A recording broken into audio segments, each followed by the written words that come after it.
Boa noite a todos, meus irmãos. É um prazer estar aqui, novamente a convite da casa da comunidade espiritual Nosso Fraterno. É sempre uma alegria vir falar dos ensinamentos de Jesus, junto com a instrução espírita do nosso Evangelho segundo o Espiritismo. Nosso tema de hoje, escolhemos falar sobre ajuda-te e o céu te ajudarás.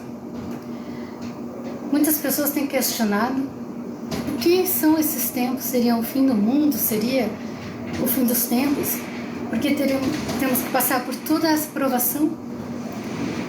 Nós que somos espíritas, espiritualistas, estudiosos de várias religiões, nós sabemos já há muito tempo que os ciclos da Terra são por períodos de evolução e que o homem tem evoluído muito desde que pisou a primeira vez aqui na Terra.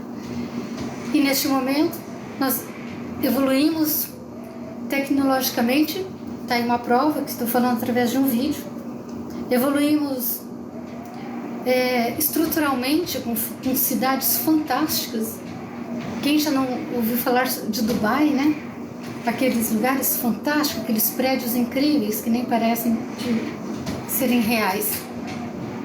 E ao mesmo tempo, quando nos distanciamos dos centros da cidade, nós encontramos bairros muito pobres, pessoas morando ainda em favelas, em barracos.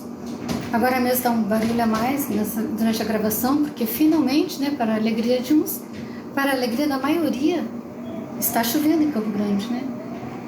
Mas com vento, chuva. E aí eu penso, e aquelas pessoas que estão naqueles barraquinhos, lá naquela favela, no fundo do Jardim Noroeste, para eles a alegria de chuva, para amenizar o calor na residência onde moram, mas também o desespero que essa chuva vem com vento. Será que o barraquinho onde moram vai resistir à ventania da chuva que é abençoada? Então, tudo é assim, um fluxo e um refluxo. Não tem como a gente progredir se não passarmos pelas provas. Como os estudantes que começam a ser alfabetizados e vão para o ensino médio depois, e depois para o universitário, e vão se transformar em tantos tipos de profissionais para auxiliar a evolução também, sempre para auxiliar a evolução. E por que tanto sofrem? Nós estivemos perto do Dia dos Pais, numa atividade lá na Serra Ville, um novo bairro, lá aos fundos do Jardim Noroeste, onde tiraram a favela e levaram, arranjando os terrenos para as pessoas com água, luz e dando a estrutura que a prefeitura precisa dar a um bairro, e vão colocar essas pessoas lá, tiraram da favela. E nós estávamos entregando pães para essas pessoas e de repente olhamos ao lado, num barraco, cercadinho com madeira, parecia madeira de caixote de feira. E nessa casa, que era um barraco, tinha um casal jovem, muito pobre, e com um bebê de uns 2 anos e meio. E esse bebê andava, transitava até no meio da rua, sozinho. Aí daqui a pouco o paizinho veio, levou para dentro do jardim do cercado, né, do bairro deles. E daqui a pouco a gente olha para ele e ele estava com a criança nos braços, brincando, jogando para cima, rodando com a criança, e eles se divertiam muito, eles sorriam, eles se divertiam naquela pobreza, naquela poeira, mas naquele momento eles estavam apenas sendo felizes. O pai dando atenção ao filho, talvez ele não tivesse mais nada para dar do que isso, e dando amor através da brincadeira, e o filho retribuindo com aquele sorriso puro de uma criança. E ainda eu questionei para um colega, eu falei, olha só, aqui, né, nessa favela, nesse bairro, iniciando essa dificuldade toda, véspera do Dia dos Pais, uma cena tão bonita, que pelas circunstâncias poderia ser a cena de um comercial de margarinas, como todo mundo comenta. E aí, será que num bairro nobre, nos damas da nossa cidade, né, não apontando o dedo, mas só dando um exemplo de um bairro nobre, um bairro chique, né? De casas grandes, luxuosas, às vezes tão grandes, tão luxuosas, que pai e filho quase não se encontram, que às vezes entram para um lado, outro pelo outro, e às vezes não conversam, e às vezes não se abraçam, e às vezes nem sorriem junto, como aquele pai e aquela criança naquele barraco estavam brincando. E aí, vendo essas coisas todas, que o Evangelho, na passagem da Bíblia, que destacou no capítulo 25 do nosso Evangelho, que fala buscar e achareis, aí ele destacou essa passagem que está em Mateus: pedi e se vos dará, buscai e achareis, batei a porta e se vos abrirá, pois todo aquele que pede recebe, a quem procura acha, e se abrirá aquele que bater a porta.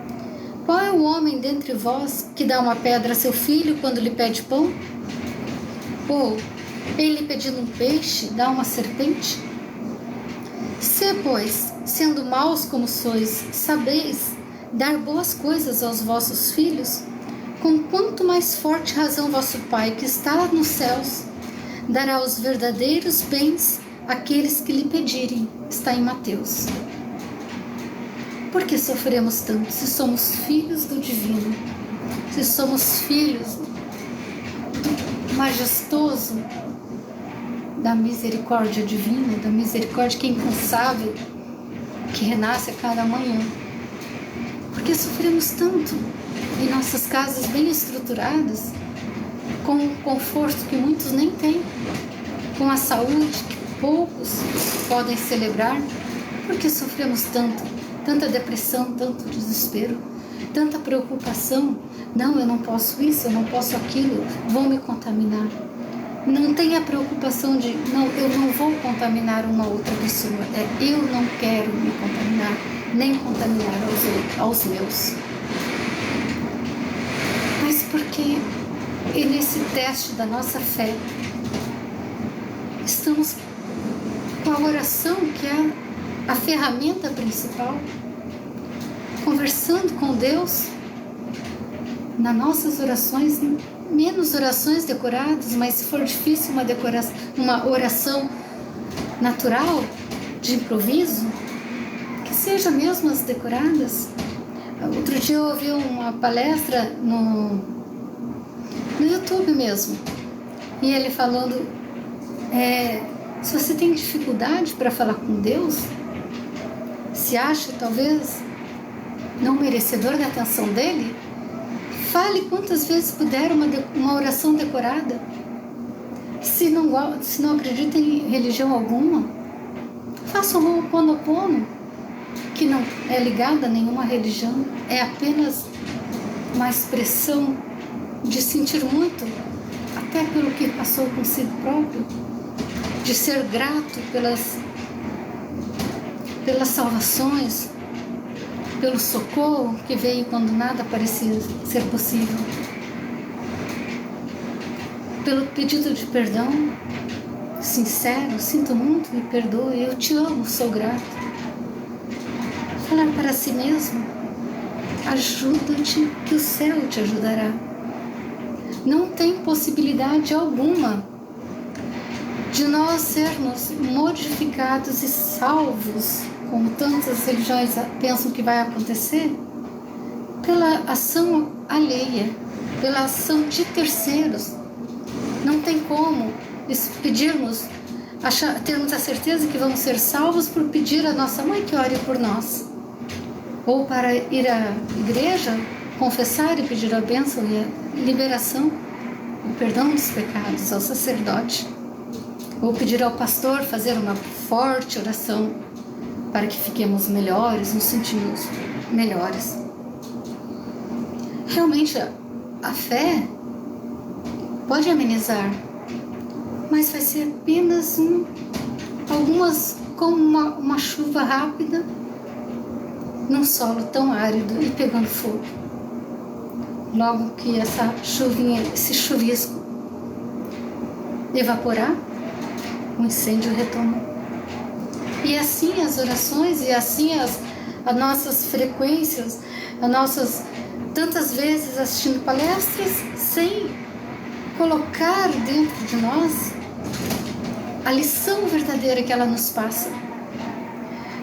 É assim a gente buscar o passe toda semana, a desobsessão, falar com os mestres ascensionados, buscar fazer a meditação, até mesmo fazer uma procissão, uma peregrinação, buscando ser liberto de uma dor, de um sofrimento.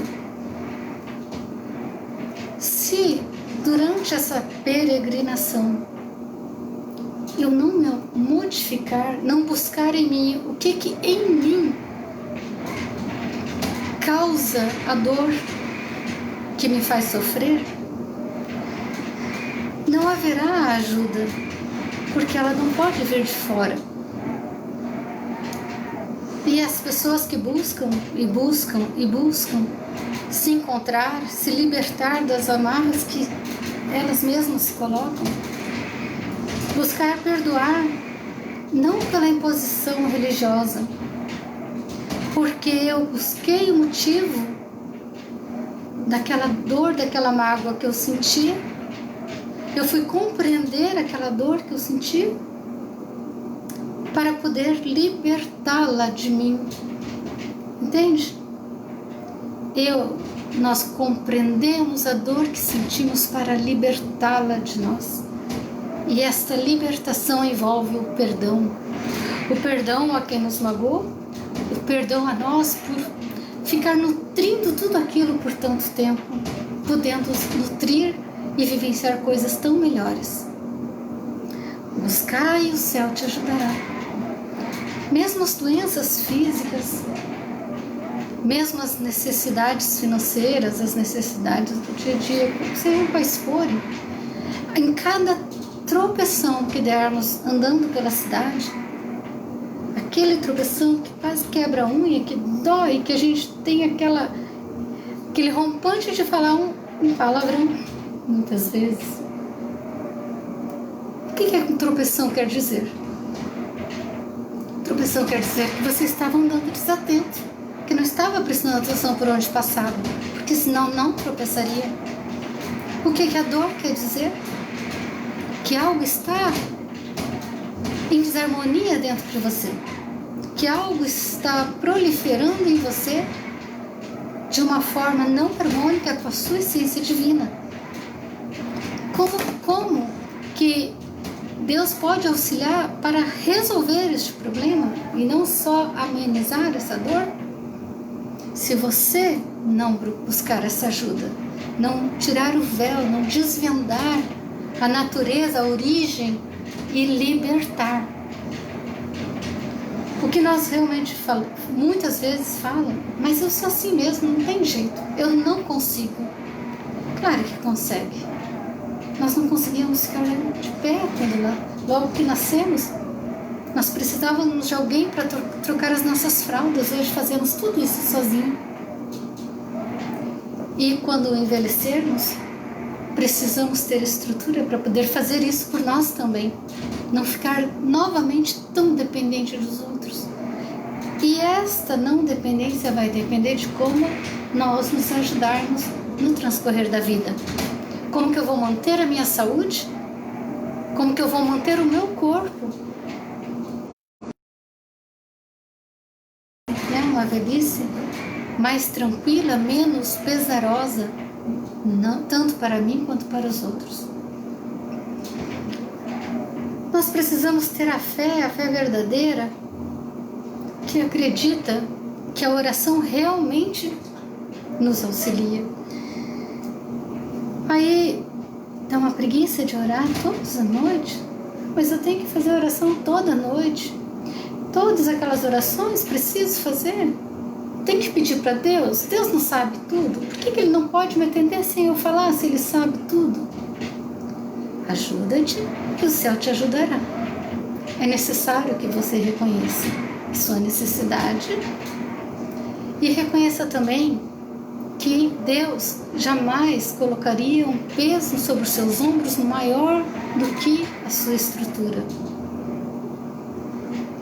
Esse texto que eu vou ler um pouquinho, que eu vi essa semana mesmo, e eu achei uma graça pela fé, mas aí também estamos falando de Chico Xavier. E esse texto, que tem o nome aqui, O Vento, muitas pessoas com certeza já ouviram, né? Diz que certa vez uma senhora que foi até Uberaba e encontrou o Chico, e o Chico dava aula de catequese, quando rapazinho, né, rapazote. E essa mulher começou a se queixar de que não conseguia nada do que precisava, que mesmo trabalhando na doutrina, orando dia e noite, ela não conseguia nada, ela não evoluía, mesmo por mais que ela estudasse o Espiritismo, a vida dela parece que não deslanchava, que não ia para frente. Quase não conhecemos ninguém assim, são raras pessoas, né? As pessoas talvez pensam que porque leem 20 obras, porque vão ao centro 2 ou 3 vezes por semana e participam dos trabalhos assistenciais da casa, vão merecer por si só, né, o paraíso aqui na Terra. Lamento informar.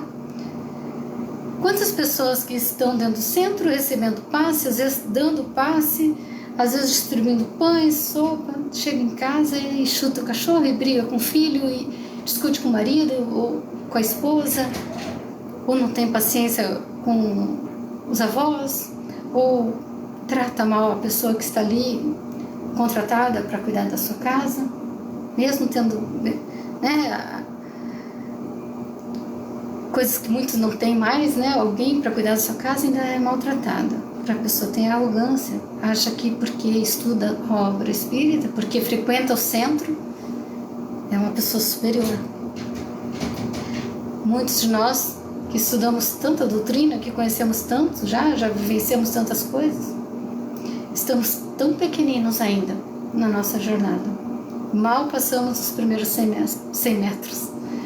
Mas aí, o Chico, para essa senhora, né, que reclamou, que não conseguia melhorar, se sentir melhor, apesar de estar sempre trabalhando na doutrina, ele pegou e falou: quando a gente tem fé, quando confia, eles ajudam minha filha. Quando ela encontrou o Chico, né, no centro, uma vez em Pedro Leopoldo, aí ele conta a história. Uma vez em Pedro Leopoldo, eu ensinava catecismo às crianças, mas um dia me proibiram, porque eu ensinava catecismo para 40 crianças e fui proibido porque eu tinha me tornado espírita. Aí eu fiquei em casa, mas as crianças queriam o tio Chico. Então as famílias levavam essas crianças, e foram essas 40 crianças lá para a casa do Chico. E ele ficou com pena, porque na igreja, né, além da catequese, servia um lanche para as crianças, e na casa dele, ele não tinha um lanche para essas crianças, ele era uma pessoa pobre. E aí ele ficou já umas 2 horas com as crianças, e aí ele ficou e viu que ele só tinha água e uns pedacinhos de pão, e que nem ia dar para oferecer esses pedacinhos de pão, porque não ia dar para, né, como é que ele ia escolher para quem dava, né? E tinha 40 crianças. Aí ele se questionava: como é que eu vou, né, alimentar essas crianças? Aí ele pegou e fez uma prece ali enquanto as crianças estavam, né, brincando ali na volta. Ele fez uma prece a Deus e pediu que o ajudasse, porque as crianças não podiam ficar ali sem comer nada. Elas estavam acostumadas e além de serem pobres, elas estavam acostumadas a participar da catequese e fazer o lanche, e ele não tinha nada. E eles estavam sentados embaixo de uma árvore. E ele orou com a certeza de quem realmente acredita em Deus. E de repente um vento bem forte começou a balançar as folhas das árvores, e fazia um vento, uivava naqueles galhos daquela árvore e tudo. E aí de repente uma vizinha saiu de casa preocupada com aquilo, ainda viu as crianças, né, embaixo da árvore. Chico, que barulho é esse, Chico? O que está acontecendo? Ele falou: o vento, é só o vento. E essas crianças aí, catecismo, ele falou. Mas você não deu nada para elas comerem, não? Não tenho. Falou, não tenho nada para dar para as crianças. Ô Chico, eu tenho aqui, eu tenho bolo e tenho pão. Espera um pouquinho. Aí nisso a outra vizinha do Chico também tinha saído por causa do vento, aquele movimento de criança. E ela falou que também podia colaborar um pouquinho. E foi para a casa dela. Daqui a pouco juntaram-se várias vizinhas e levaram para essas crianças o bolo, lanche, pão, suco. Fizeram suco, refresco, trouxeram para as crianças. E o Chico, né, estava ali, de repente, 12 famílias, né, vizinhas de 12 casas, todas se reuniram naquele momento e aquele evento passou. E tudo, por quê? Por que essas vizinhas saíram? Antes do vento, elas não tinham percebido o barulho de 40 crianças? Com certeza tinham. Mas aí o vento, na resposta da prece de Chico, despertou para que elas pudessem ver realmente a situação e fossem tocadas pela compaixão para auxiliar. Então nós nos perguntamos no dia de hoje, por que essa pandemia? Por que tanta coisa, tanta tristeza no mundo hoje em dia? E a pandemia, e são outras doenças, e são terremotos, e são maremotos, e são ventanias, e são coisas que a gente nem imaginava que fosse, ou nós imaginávamos sim. Nós sabíamos que as provas iam ser diferentes. Mas no que nós nos preparamos? Ou nós precisamos de alguém como um Noé para fazer uma arca? Para nos salvar? Nós precisamos esperar que um político traga uma ideia milagrosa? Nós precisamos que logo os cientistas façam a vacina? Porque nós temos que nos salvar. Nós recebemos uma mensagem ainda outro dia, foi sábado passado, e nela os irmãos, nossos irmãos trabalhadores da espiritualidade, nos mostravam uma colega que estava internada na UTI por causa da Covid, e ela já estava há algum tempo entubada. Então, pela dificuldade da situação, os médicos preferiram fazer a traqueostomia. E todos nós estávamos realmente muito preocupados com ela. E aí os irmãos, assistentes da casa, onde nós trabalhamos, eles vieram e nos mostraram, através da psicografia, e também chegamos a ver a situação. Eles explicaram para nós, sabe, muitos espíritas estão sendo convocados ao trabalho. Muitas pessoas, não espíritas apenas, pessoas de bem, de bom coração, estão desencarnando e logo em seguida, como se o corpo deitasse, o espírito levantasse para ir auxiliar o resgate de tantas pessoas desesperadas, não preparadas para uma transição dessa. Aqueles que o amor de Deus está mais incorporado em sua vida, em sua rotina, eles conseguem desvencilhar-se do corpo e ir para os frontes de trabalho, recolhendo os irmãos que estão desencarnando em grande sofrimento. E essa nossa irmã que estava na UTI internada, diriam em coma induzido, foi muito interessante nos mostrar que o corpo dela estava ali, realmente, na traqueostomia, estava sendo tratado, né, para se recuperar. Mas que o espírito dela, de uma pessoa estudiosa da doutrina e ainda tinha conhecimentos médicos, esse estava no trabalho ali mesmo na UTI. As equipes espirituais estavam ali socorrendo as pessoas que estavam desencarnando sem estar preparadas, né? A maioria de nós não está, relutando com toda aquela situação em desespero, não querendo afastar do corpo. E outras pessoas que não vão desencarnar, mas estavam tão desesperadas que não conseguiam nem receber assistência. E outras ainda que estavam sendo praticamente desligadas para não sofrerem tanto o infortúnio dos espíritos obsessores que conquistaram em suas longas vidas, várias vidas. E até neste momento eles estavam ali, querendo exigir a sua parte, né? da dívida que ambos conquistaram entre si. Então, meus irmãos, esses comentários, essas lições que estão bem neste capítulo do Buscar e Achareis, porque se nós viéssemos toda vez numa palestra apenas lesse o capítulo que está no Evangelho, falava, então para que sair de casa se eu posso ler o Evangelho? Mas ver que esses capítulos, estas lições, ressoam diretamente no nosso dia a dia, eles estão atrelados à nossa vivência, ou então eles não precisavam existir.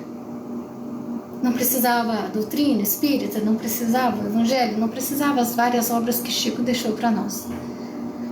Se tudo isso não calar em nós, não nos atingir em cheio para nos melhorar, para nos fazer progredir, para que nós possamos galgar a nossa evolução pelos nossos esforços e não por um milagre ou misericórdia, mesmo porque Deus não vai escolher. Não existem os escolhidos, existem os destemidos, talvez.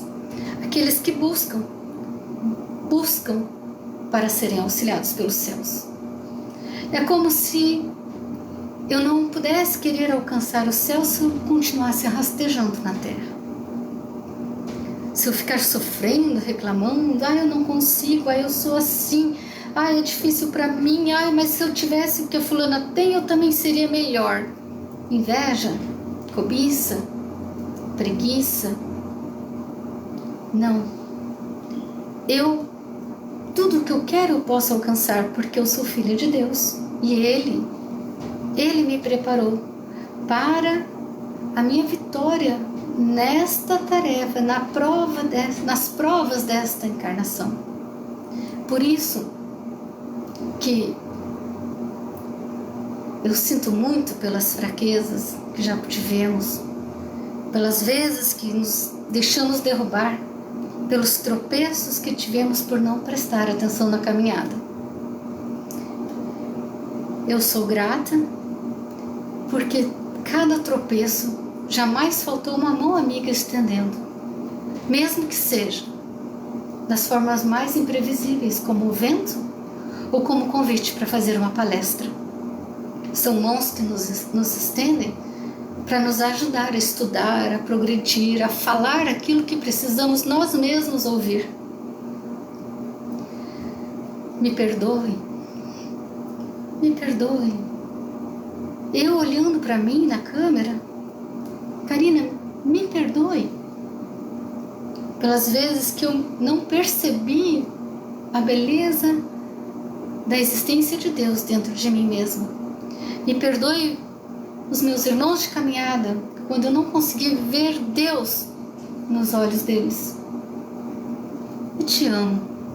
Me amo como filha de Deus, me amo como essência de Deus em mim, me amo por todas as possibilidades que Deus me permitiu ter para auxiliar, inclusive através de uma palestra, no despertar de pessoas que ouvem talvez aquela lição que já leram tantas vezes, mas que naquele momento conseguiu tocá-las. Eu amo a oportunidade de falar dos ensinamentos de Jesus na visão, pela ótica da doutrina espírita. E eu agradeço muito pela atenção de vocês, espero ter correspondido ao carinho, espero poder ser convidada mais vezes, porque realmente eu gosto muito desta casa. E espero que todos nós estejamos firmes e fortes, buscando a Deus nas orações, nos gestos e principalmente estendendo as mãos, porque são muitas pessoas que precisam daquilo que já não é nem útil para nós. Tem tanta coisa nas nossas casas que já não são mais úteis para nós e que levaria uma alegria muito grande para famílias que nada têm. Uma boa noite a todos, muito obrigada, que Deus nos abençoe, nos fortaleça, que os céus possa ser estrelado e que cada estrela seja uma vitória nossa sobre as nossas dificuldades nesta vida. Deus abençoe. Muito obrigada a todos. Boa noite. Nossa gratidão a Karina pelos lindos ensinamentos que nos passou essa noite.